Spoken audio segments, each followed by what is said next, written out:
Dobrý deň, pán doktor.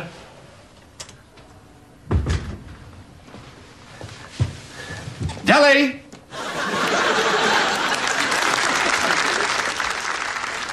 Dobrý deň, pán doktor.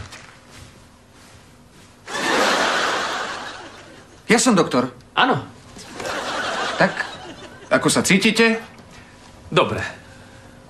Ako dlho ste už u nás? Rok, pán doktor. Rok. Rok. Vidíte? Keď ste k nám prišli, tak ste na tom boli tak zle, že sme si mysleli, že vás z toho nedostaneme. Áno. A teraz je z vás celkom normálny človek. Áno. Mám pre vás dobrú správu. Pôjdete domov, prepúšťame vás. Čo vy sa netešíte? Prečo? Ešte pred rokom som bol cisár Napoleon. A teraz som obyčajný Juraj Tribula.